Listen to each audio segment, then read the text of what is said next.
cobram presidente do CTJ abrir inquérito sobre mensagem da Lava Jato. Investigação teria como foco o diálogo hackeados que tratam de integrantes da corte. Uma ala do Superior Tribunal de Justiça pressiona para Humberto Martins, presidente da corte, instaure um inquérito a respeito das mensagens trocadas entre integrantes da Lava Jato que se refere ao ministro do CTJ. A ideia é adotar a mesma estratégia do STF, que abriu apuração sobre ataques e notícias falsas contra o Supremo, e avaliação do CTJ, que se faz necessária uma reação contundente aos procuradores que indicam a intenção de investigar os magistrados para impor limite à classe. Martins solicitou no último dia 5 à Procuradoria-Geral da República a apuração de membros do Ministério Público Federal após a CNN Brasil mostrar que eles surgiram em diálogos obtido pela Polícia Federal, pedir análise patrimonial de ministros do CTJ. A expectativa é que Augusto Aras, chefes da PGR, abram inquérito da quinta 18. Integrantes da corte, porém, avaliam que Aras não priorizará o inquérito e não acelerar para evitar mais mal-estar com a categoria. Por isso, insiste para que a própria corte instaure apuração de ofício e o caso deverá ser resolvido em reunião do tribunal após o carnaval com a Folha Expresso. Com centenas de brasileiros sem conseguir voos de Portugal para o Brasil, alguns já dormem na rua. Com a suspensão de voos entre Portugal e Brasil, prorrogada desta segunda-feira 15 até 1º de março, muitos brasileiros já enfrentam dificuldades financeiras para se manter em solo lusitano. Consulado brasileiro sob Bolsonaro nada faz. A mineira Cindy Oliveira Román enfrentou essa situação até ser acolhida por uma família de brasileiros em um apartamento em Lisboa. Ela trabalhava como cuidadora de idosos, mas perdeu o emprego. Após contrair a Covid-19, sem trabalho nem dinheiro, foi despejada do quarto que alugava por falta de pagamento. Mandou um e-mail para o Consulado-Geral do Brasil em Lisboa pedindo ajuda para regressar ao seu país, mas ainda não obteve resposta. Estou com fome.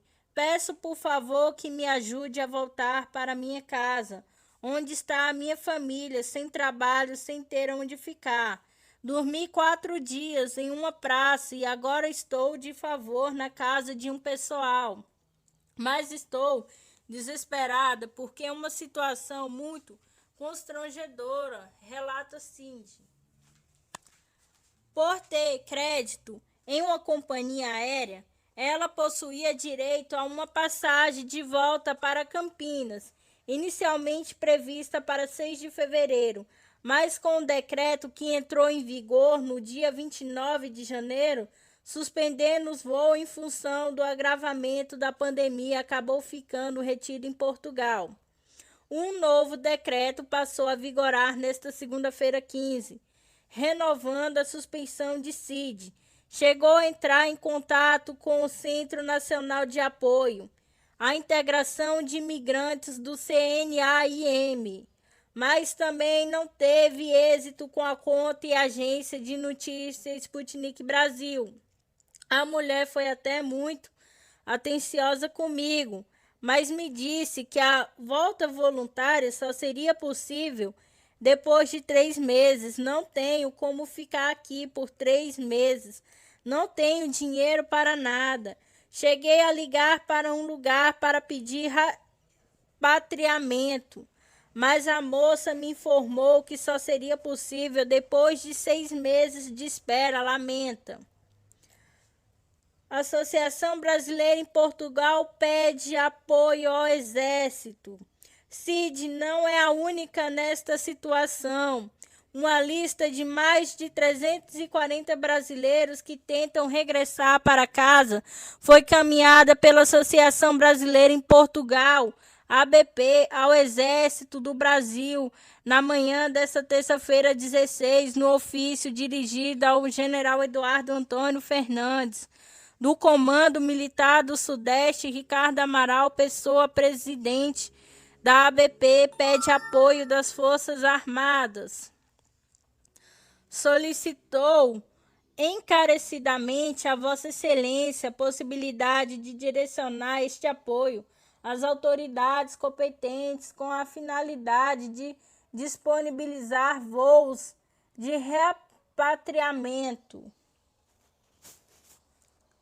voos governamentais ou realizada gestão junto ao governo de Portugal no sentido de possibilitar o retorno urgente dos brasileiros retidos no país, que se encontram em situação desumana, sem qualquer apoio do Consulado-Geral do Brasil.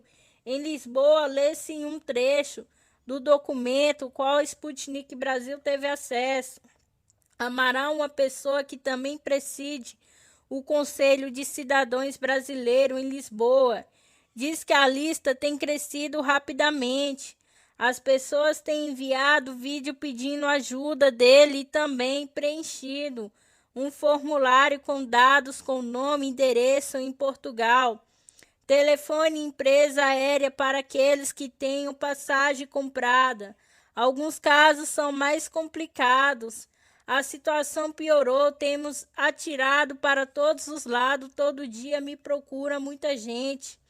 Hoje, segunda, uma senhora de 51 anos, cujo marido morreu atropelado no sábado, entrou em contato comigo, procurou o consulado porque queria levar o corpo para o Brasil ou enterrar aqui, mas um consulado não ajudou em nada.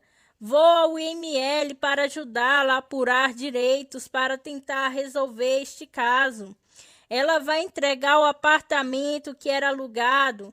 Está em estado de choque que voltar ao Brasil, explica o presidente da ABP.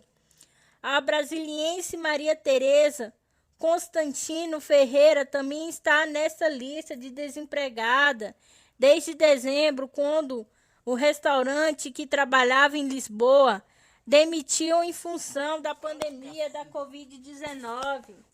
Ela comprou passagem de Lisboa para o Brasil para 11 de fevereiro, mas teve o voo cancelado, remarcado para 4 de março.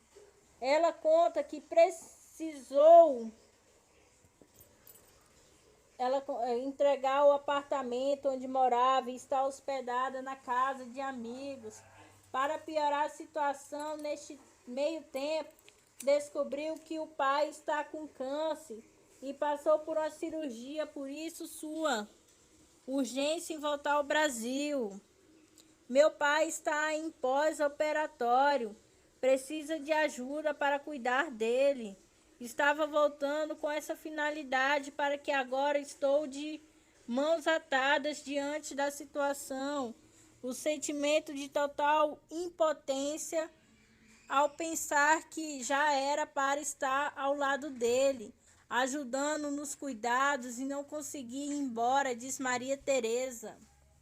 Ela acrescentou que chegou a enviar o e-mail, mensagens de WhatsApp para o Consulado-Geral do Brasil em Lisboa, mas recebeu apenas resposta automática sem uma solução. Estou sem dinheiro para comprar rotas alternativas e sem amparo nenhum, tanto do governo português quanto do brasileiro. Tenho uma noção de toda a situação que o mundo vem enfrentando. Não viajaria se não fosse por causa de extrema necessidade. Estou cumprindo a quarentena aqui, respeitando as restrições, e estaria indo definitivo para o Brasil para recomeçar a vida, cuidar do meu pai, concluiu. Com contratos de aluguel encerrado, brasileiros procuram hotéis. Nessa terça, 16, paulista Marcele Ponico Gasparini teve que sair do apartamento onde estava morando com um noivo, cunhado e um primo. O contrato havia encerrado na véspera, mas a proprietária permitiu que eles ficassem até amanhã seguinte devido ao novo cancelamento do seu voo original. Era no dia 9 de fevereiro. Com uma vaquinha feita pela família, ela e seus familiares vão ficar hospedados nas próximas 2 semanas em um hotel às 2h30 de Lisboa, onde os preços estão mais baratos. No voo está marcado para 2 de março. Ele ajuda a coordenar a lista de mais de 340 pessoas que precisam voltar ao Brasil. Meu noivo havia se demitido do trabalho, que era o que nos mantinha. Pedimos um empréstimo para nosso país, para que pudéssemos pagar um hotel em um local mais afastado de Lisboa para não pagar o alojamento local. Se o governo renovar mais uma vez o decreto, não teremos dinheiro para hospedagem, nem alimentação. Já chorei muito. É um desespero grande, desabafa Marcela.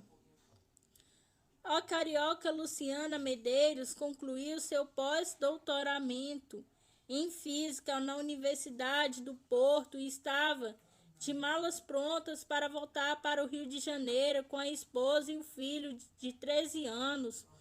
Com a passagem compradas inicialmente para 11 de fevereiro, teve voo remarcado pela primeira vez para o dia 15 e veio um novo decreto.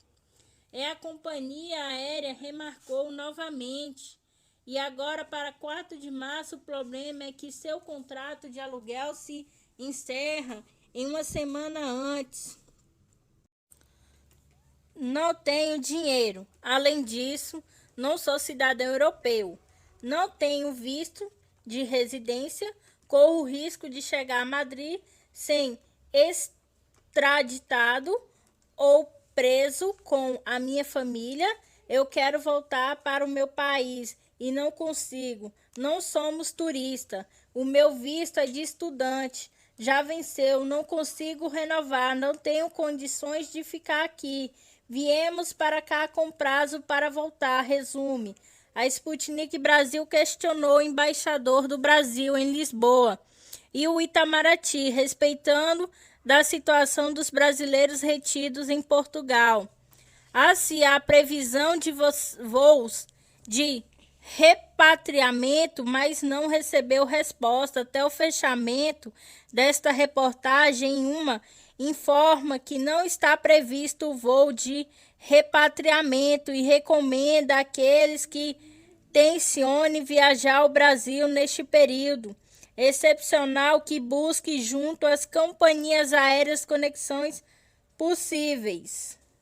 Sputnik, VBR, embaixador russo, vê Brasil produzindo a vacina russa 100% em solo brasileiro.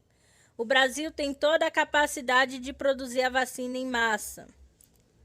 O embaixador da Rússia no Brasil, Sergei Akopov, está animado com as perspectivas da produção da vacina russa contra SARS-CoV-2 Sputnik V em solo brasileiro. Akopov elogiou as instalações da farmacêutica brasileira União Química em parceria brasileira para a produção e acredita que o Brasil não vai precisar importar insumos para a produção no inoculante russo. Na América Latina, foi escolhido o Brasil como o país que tem condições físicas e instalações industriais adequadas não somente para engarrafar a vacina, mas produzir desde o começo até o final. Temos vários parceiros aqui no Brasil. Vários governos estaduais declararam sua intenção de participar neste programa. E foi encontrado um grande parceiro que é a empresa totalmente nacional, que é a União Química, afirma Akopov, em entrevista com a emissora Band News nesta segunda-feira 15. O embaixador ressaltou a importância da cooperação entre todos os países para que a pandemia do novo coronavírus seja controlada o mais rápido possível. É absolutamente claro que se um país sozinho toma todas as medidas para imunizar sua própria população, não vai poder vencer esse flagelo que é a Covid-19. Quanto mais ampla seja a vacina no mundo, é melhor, porque só juntando os esforços de todos os países e todos os cientistas do mundo será possível vencer essa doença, salientou a Kopov. O embaixador ressaltou que o Brasil tem toda a capacidade de produzir em massa Sputnik V e sugerindo que o nome da vacina produzida em solo nacional deveria se chamar Sputnik VBR, porque seria uma vacina totalmente brasileira produzida aqui, comentou segundo a Kopov, Centro Nacional de Pesquisas de Epidemiologia e Microbiologia Gamaleia. Já passou toda a tecnologia de produção para a química. A eficácia e segurança da Sputnik V. Em 11 de agosto de 2020, a Rússia registrou sua primeira vacina contra a Covid-19, Sputnik V, desenvolvida pelo Centro Gamaleya em cooperação com o Fundo Russo de Investimentos Diretos. A vacina russa Sputnik V já foi aprovada em vários países como Bielorrússia, Argentina, Bolívia, Sérvia, Venezuela, Hungria, México, Nicarágua, entre outros. Em 2 de fevereiro, a revista científica britânica The Lancet publicou os resultados da terceira fase do ensino clínico da vacina russa, confirmando sua segurança e eficácia de 91,6%. O Brasil já registrou 2.039.773 mortes pela Covid-19, segundo o boletim do ministro da Saúde, divulgado na segunda-feira 15. A pasta contabiliza ainda 9.866.710 pessoas infectadas pelo vírus com a agência Sputnik Brasil.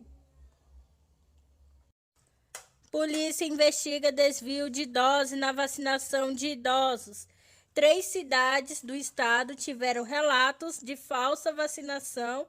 Se for comprovada a fraude, funcionários públicos poderão ser enquadrados no crime de peculato, que tem apenas até 12 anos de prisão. A Polícia Civil do Rio de Janeiro abriu uma investigação para apurar possíveis falsas aplicações de vacina contra a Covid-19 em diferentes cidades do estado. Os relatos as imagens que repercutiram nas redes sociais e vinham da capital de Niterói e Petrópolis. As suspeitas ocorreram durante a vacinação de idosos. Há um caso em que, pela imagem, o profissional de saúde não parece apertar o embolo da seringa. Se as investigações confirmarem que houve desvio de dose ou qualquer outra irregularidade, o profissional de saúde poderá ser atuado pelo crime de peculato, que tem apenas que podem chegar até 12 anos de reclusão, disse a Polícia Civil em nota. O crime de peculato se configura quando os funcionários públicos se apropriam de dinheiro, valor ou qualquer outro bem imóvel público ou particular que tem a posse e razão do cargo ou desviá-lo em aproveito próprio ou alheio.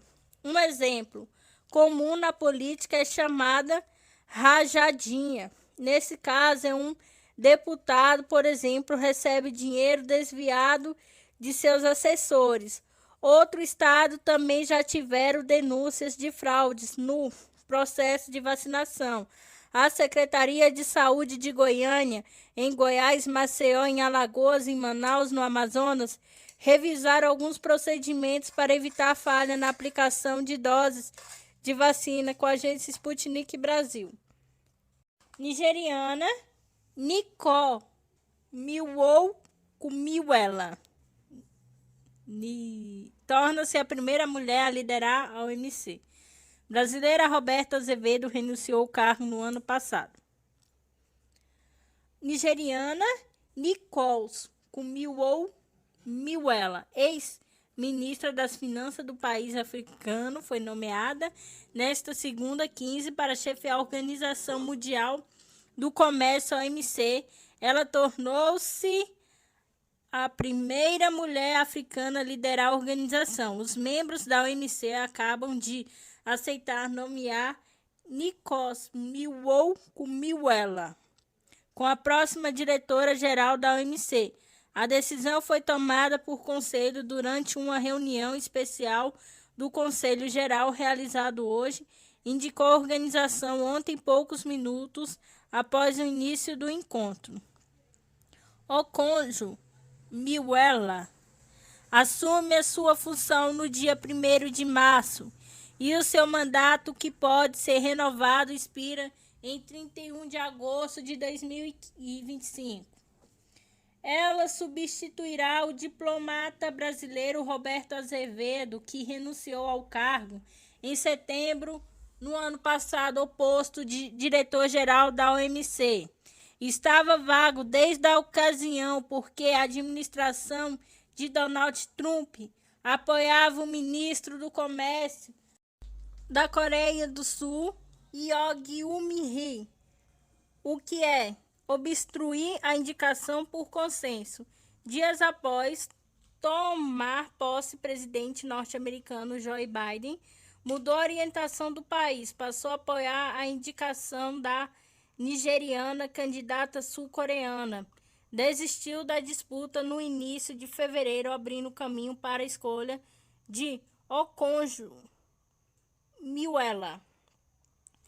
Autodenominada realizada, conhecida por enfrentar problemas aparentemente insolúveis, Okonjo-Miwela terá muito com que se ocupar na entidade comercial, mesmo sem Donald Trump, que ameaçou retirar os Estados Unidos da OMC.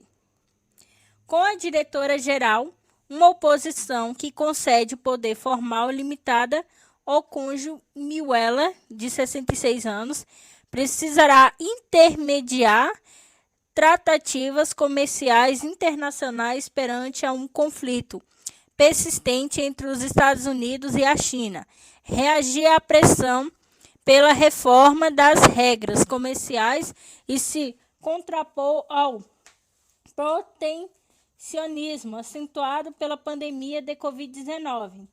No discurso feito na OMC, após a vitória, ela disse que fechar um acordo comercial na próxima grande reunião ministerial será uma das maiores propriedades e também exortou os membros a rejeitarem o nacionalismo da vacina, de acordo com um delegado presente à reunião fechada que foi realizada virtualmente.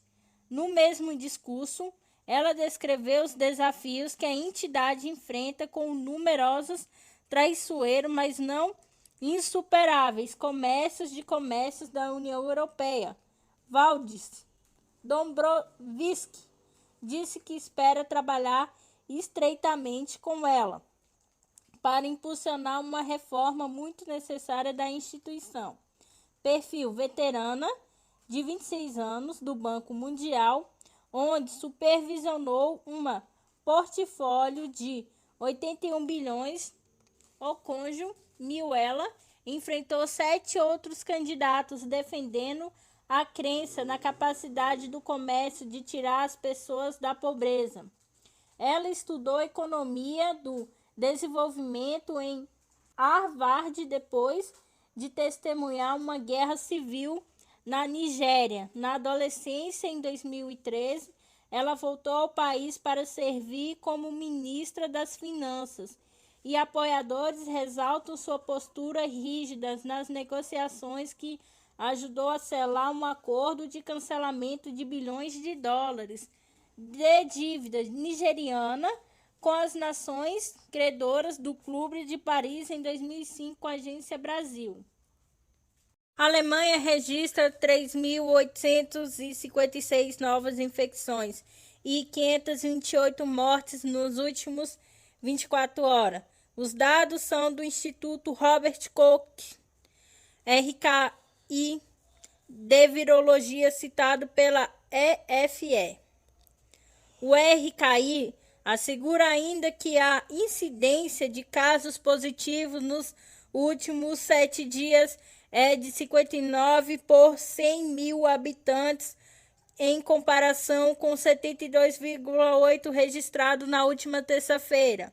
A incidência máxima tinha sido registrada em 22 de dezembro, com 197,6 novas infecções por 100 mil habitantes.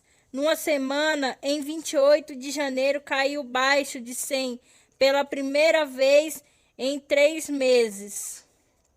Quanto ao número de doentes com Covid-19 em unidades de cuidado intensivo, nesta segunda-feira 15 atingiu os 3.439, dos quais 1.934 e 56% necessitam de ventilação assistida, de acordo com os dados da Associação Interdisciplinar Alemã de Cuidados Intensivos e Medicina de Emergência, do DIVI.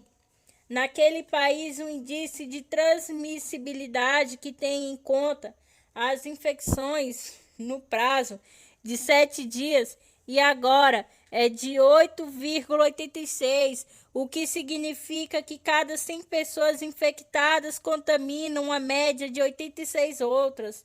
Na Alemanha, o maior número de infecção foi registrado em 18 de dezembro, com 33.777 novos casos no dia. O maior número de mortes em 14 de janeiro, com 1.244.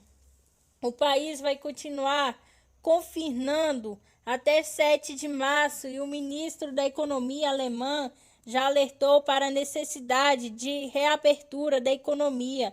Não leva a um ressurgimento de uma nova leva de infecção. A pandemia de Covid-19 provocou pelo menos 2.400.543 mortes no mundo, resultantes de mais de 108,7 milhões de casos de infecção, segundo o balanço feito pela agência francesa AFP. Mais uma variante do coronavírus potencialmente grave encontrada no Reino Unido em mais de 9 países. A cepa recebeu o nome de B.1525 e tem semelhança ao seu genoma com variante Kent e B.117. Nova cepa do vírus SARS-CoV-2 é descoberta e preocupa cientistas, já que pode ter o poder de potencializar a principal proteína que ajuda o vírus da Covid-19 a se fixar em células humanas. Segundo um relatório da Universidade de Edimburgo, Escócia, outra variante do coronavírus com um conjunto de mutação potencialmente preocupante foi detectada no Reino Unido. Em mais 9 países são elas: Dinamarca, Nigéria, Estados Unidos, França, Gana, Austrália, Canadá, Jordânia e Espanha. A cepa recebeu o nome de 1525 e tem semelhança em seu genoma com as variantes Kent e B.117. A cepa também contém uma série de mutações, incluindo a mutação E48KK na proteína S, uma proteína encontrada na parte externa do vírus que desenvolveu um papel importante na fixação do vírus no corpo humano. De acordo com o professor de microbiologia celular Dr. Simon Clark, a nova variante deve ser incluída nos esforços para impulsionar testes na busca pela identificação de novas cepas preocupantes com a urgência. Ainda não sabemos quão bem essa nova variante se espalhará, mas se tiver sucesso, pode-se presumir que a umidade de qualquer vacina ou infecção interior será atenuada até que saibamos mais sobre essas variantes. Quaisquer variantes que carreguem E48KK devem ser submetidas a testes de onda, pois parece que conferem resistência e imunidade, disse craque citado The Guardian. A descoberta de que várias variantes compartilham as mesmas mutações significa que ajustes nas atuais vacinas contra a Covid-19 devem ser feitos e também precisa oferecer proteção contra as novas cepas. Uma das principais vantagens da vigilância genômica é pegar linhagens de potencial preocupação cedo, embora ainda com a baixa frequência, para permitir uma avaliação rápida de seu impacto, a prevalência em outras regiões do mundo, disse a doutora Lucy Van Dorp, do Instituto de Genética da Universidade de Londres, citadas pela mídia. Enquanto as novas cepas aparecem, as investigações em torno do surgimento do novo coronavírus continuam a serem realizadas pela equipe da Organização Mundial da Saúde, OMS. Na segunda-feira, 15, um dos principais líderes da missão, Peter Ben Imbarek, em entrevista para a CNN, confirmou que após a análise de 13 novas sequências genéticas oriundas de Wuhan, China, se descobriu que a variante do vírus SARS-CoV-2 já existiam em dezembro de 2019, que a Covid-19 pode ter sido bem mais ampla no seu começo do que se pensava, com a agência Sputnik Brasil. Ministro do Meio Ambiente testa positivo para a Covid-19. Ricardo Salles apresenta leve febre e manterá isolamento. O ministro do Meio Ambiente, Ricardo Salles, testou positivo para a Covid-19 nesta terça-feira, 16, informou a assessoria da pasta. Segundo nota, Salles apresentou febre, mas passa bem e deverá manter isolamento em casa, conforme a orientação médica. Salles é o 10º ministério do governo federal a ser infectado pela Covid-19. O presidente Jair Bolsonaro e o vice-presidente Hamilton Mourão já tiveram a infecção. Após a ironia de Vilas Boas e Faxim, Gilmar Mendes rebate a ditadura nunca mais. Ministro usou as redes sociais para criticar a declaração do ex-comandante do Exército, que ironizou a resposta do ministro Edson Fachin.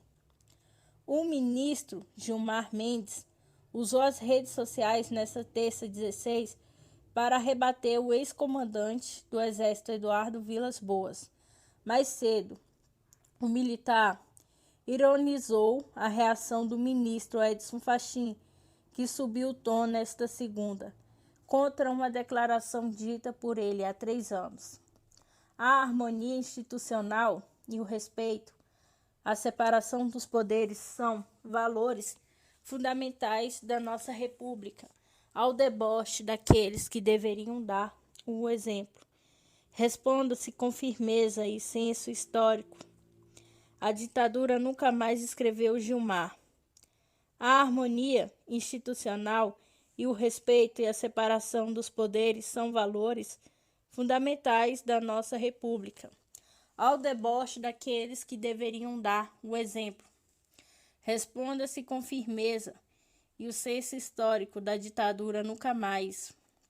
A polêmica teve início após o livro General Vilas Boas conversar com o comandante, lançado pela ditadora FGV, a partir de uma longa entrevista dada ao pesquisador Celso Castro, revela que o ex-comandante do Exército teria planejado com o alto comando da Força e o Twitter, que foi interpretado como a pressão para que o Supremo Tribunal Federal, STF, não favorece o ex-presidente Lula.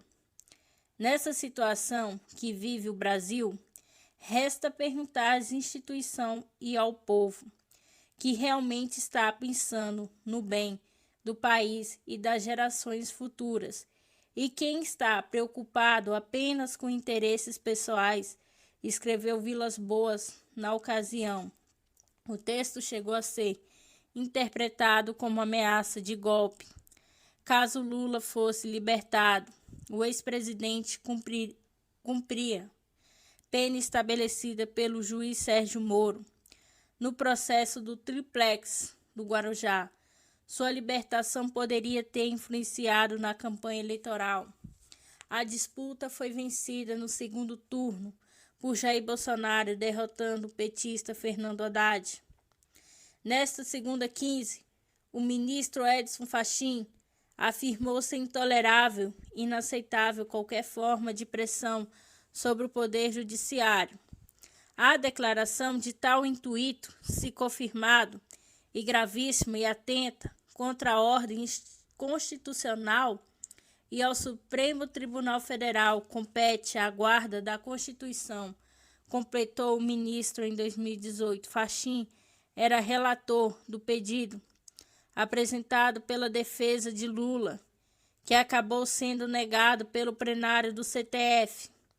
Vilas Boas ironizou a resposta tardia do ministro 3 anos depois.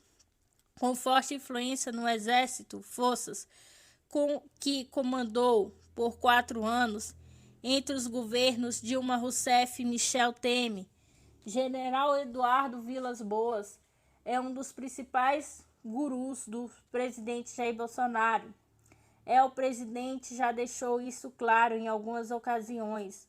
Um dia após assumir a presidência, por exemplo, Bolsonaro lembrou que a influência do general é afirmar que Vilas Boas foi um dos responsáveis por ele ter chegado ao Planalto.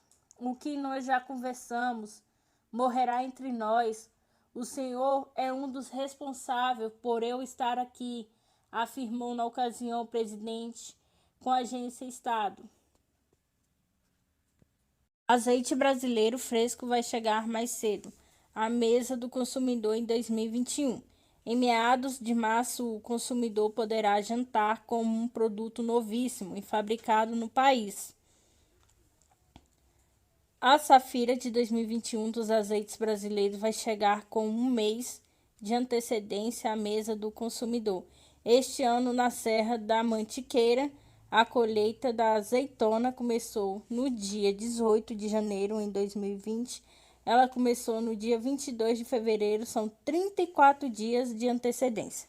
No Rio Grande do Sul, a colheita também está adiantada, bem antes da Páscoa, a época de maior consumo, e o azeite novo chegará ao mercado. Se o novo, quando se trata de azeite, é uma das principais qualidades. Azeite é o suco da azeitona, disse o chefe azeitólogo Marcelo Escofano. É como um suco de laranja, quanto mais fresco, melhor.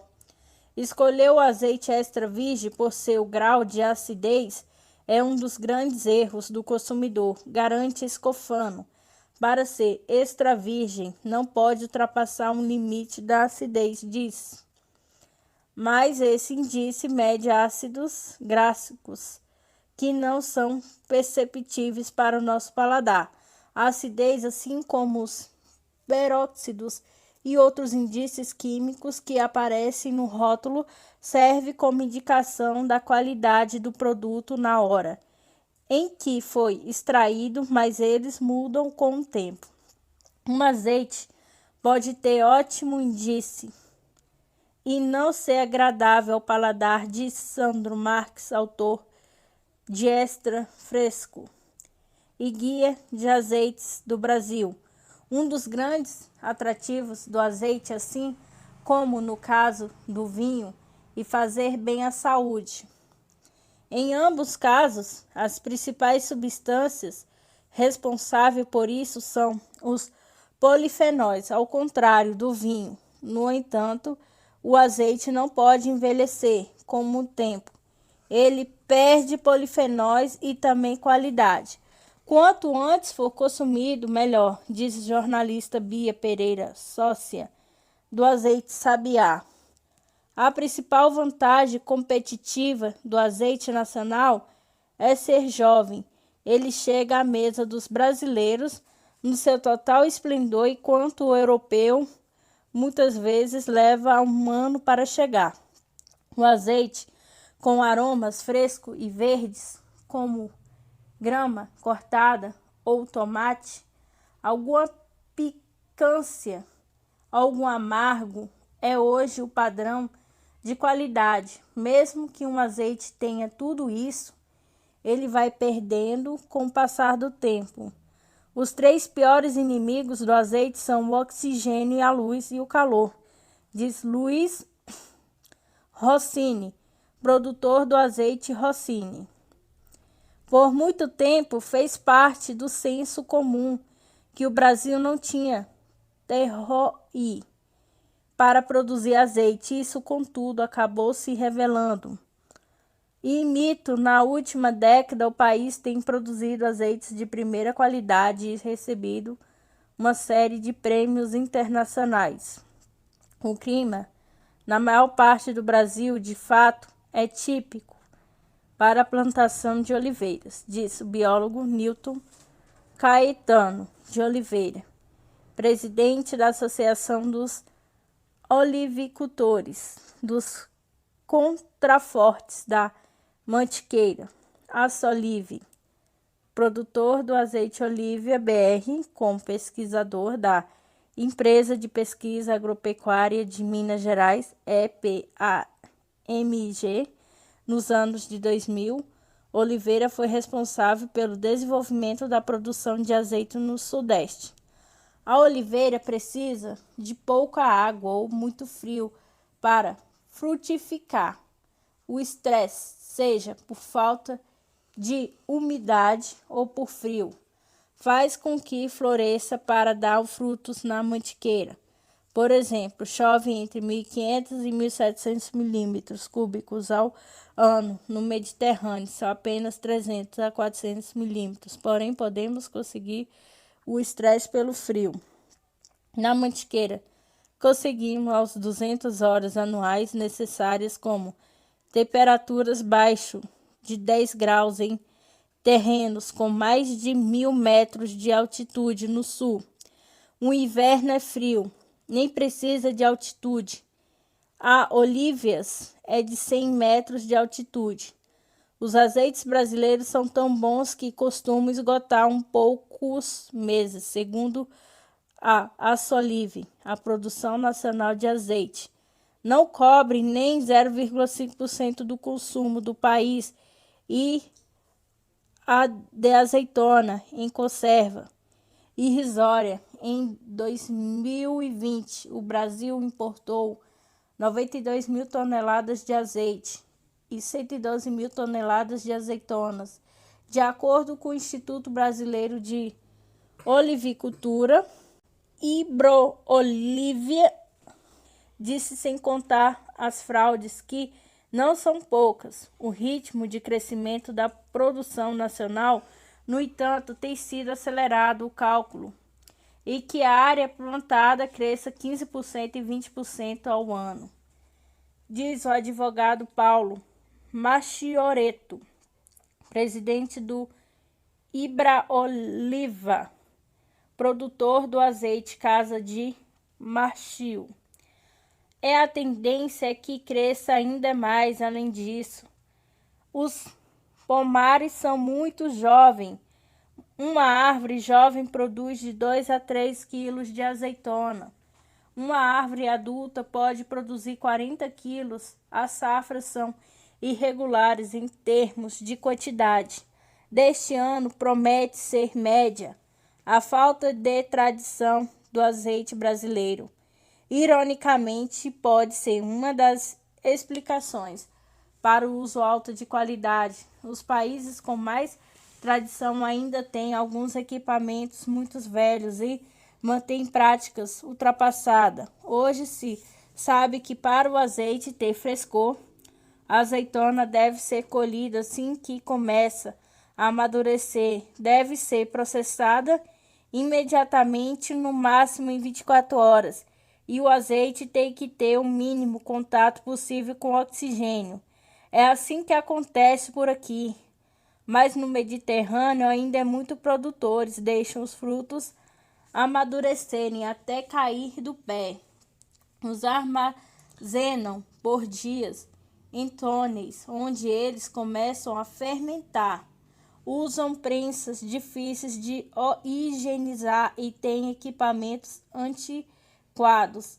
Aqui o olival é em volta do larga-u, local onde se fabrica o azeite, conta Luiz Eduardo Batalha, produtor do azeite Batalhão, o maior do Brasil, com 500 hectares plantados no Rio Grande do Sul. A gente colhe imediatamente, faz a extração. Nesta época da colheita, eu levo um azeite diferente, extraído no dia a cada noite para o jantar. Em meados de março, o consumidor também poderá jantar com um azeite novíssimo. Ao aprovar o azeite brasileiro, muito provavelmente você vai criar uma nova paixão. Quem prova um, em geral, quer provar todos para guiá-lo. Nesta missão existe o livro Extra Fresco, Guia de Azeites do Brasil, de Sandro Marques, que traz uma relação completa dos produtores nacionais. Na introdução, o leitor aprender bastante sobre azeites. Há também a relação dos produtores que já praticam o aliviturismo e alguma receita. A versão digital acaba de chegar à Amazon com a agência Folha Expresso.